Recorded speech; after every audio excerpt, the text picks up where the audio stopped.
Tous et bienvenue dans ce petit ce que je dois savoir donc sur l'arithmétique. Aujourd'hui on va juste faire un exercice, la vidéo va être assez courte j'espère. Voilà, il n'y a pas grand chose à savoir mais il faut savoir en fait ce qu'on vous demande à chaque question, d'accord?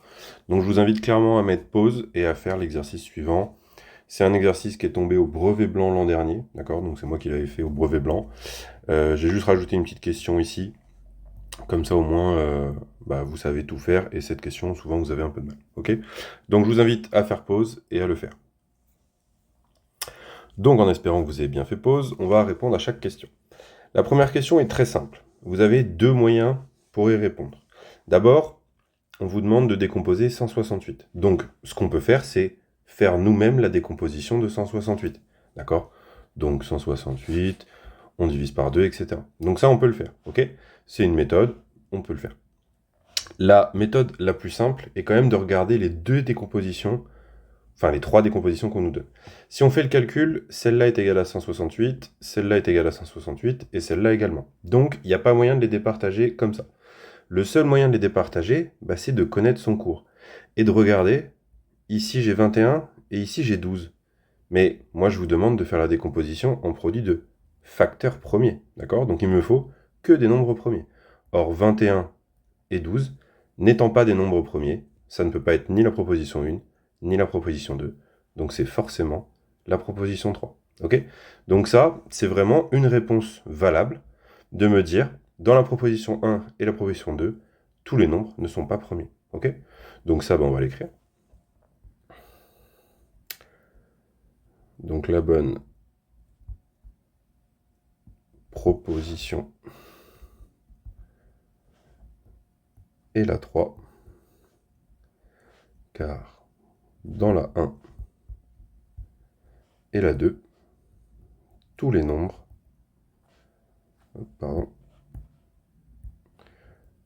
tous les nombres ne sont pas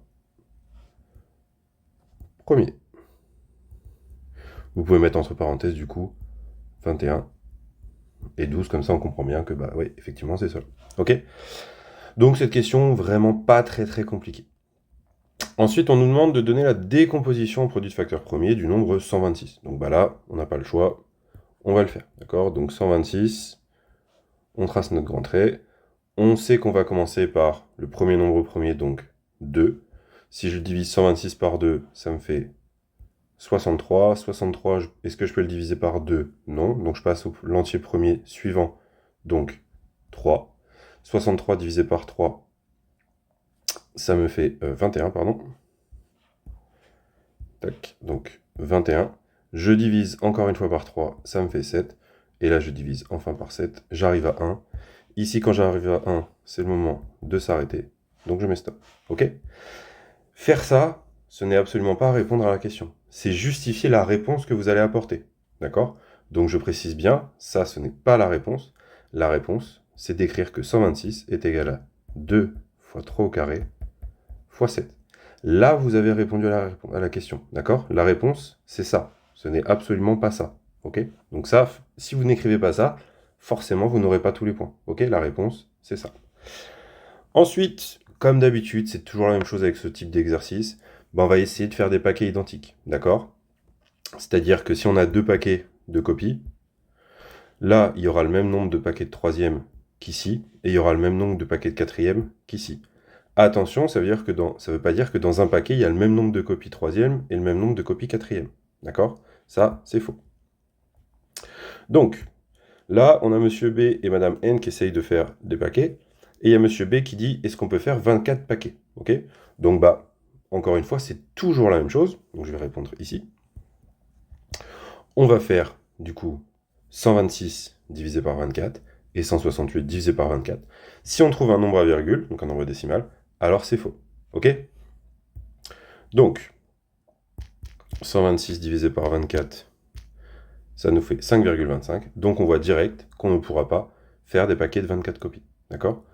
Donc, 126 divisé par 24 est égal, j'ai oublié, 5,25. Donc, non, on ne pourra pas faire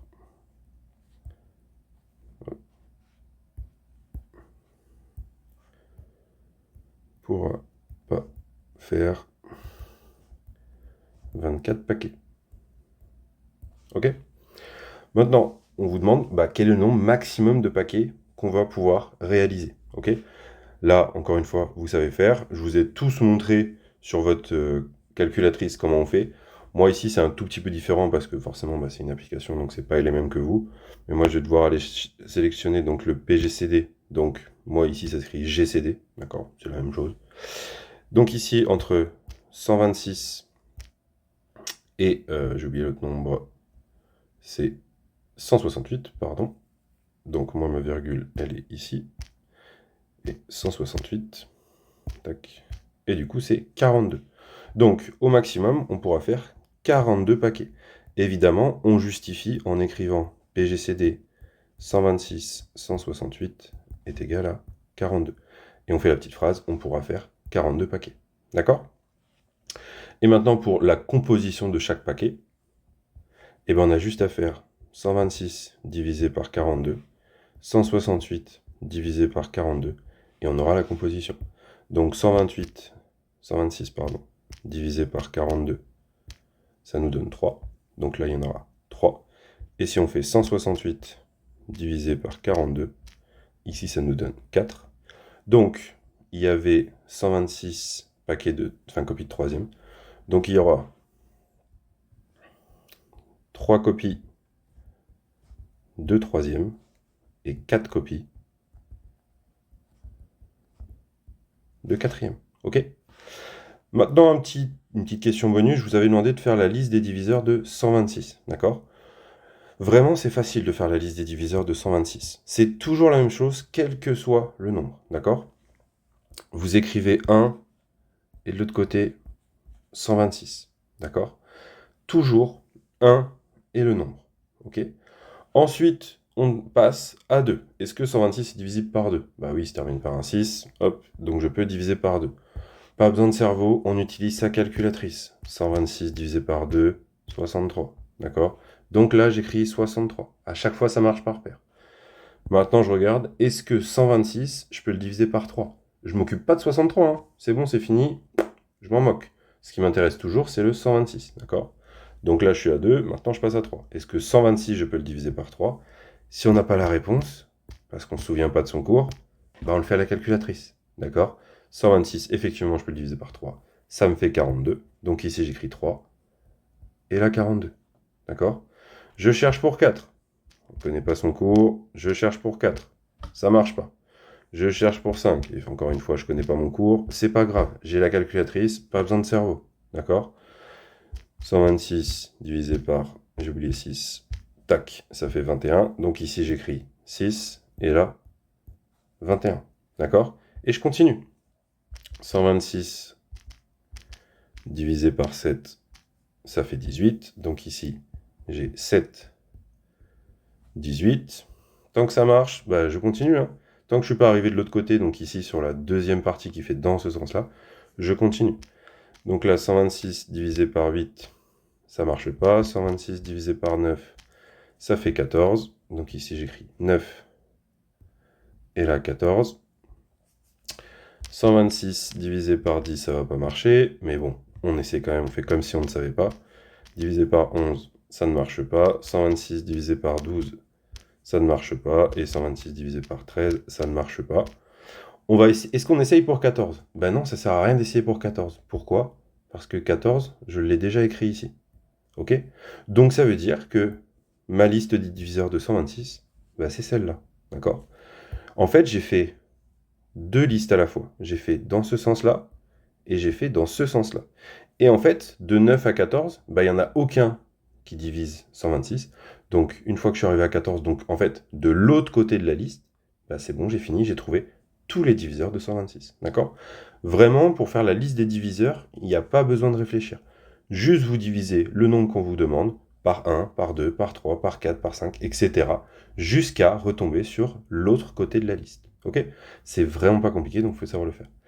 Ici, c'est vraiment l'archétype de l'exercice qu'on peut vous donner au brevet. D'accord? Une petite question où il faut décomposer et des petites questions où il faut faire des paquets et parfois des diviseurs. D'accord? Quand on vous demande de faire la liste des diviseurs communs, C'est ça qu'il faut faire, d'accord? C'est la liste de tous les diviseurs. Si on vous demande que le plus grand, bah, PGCD, ça suffit.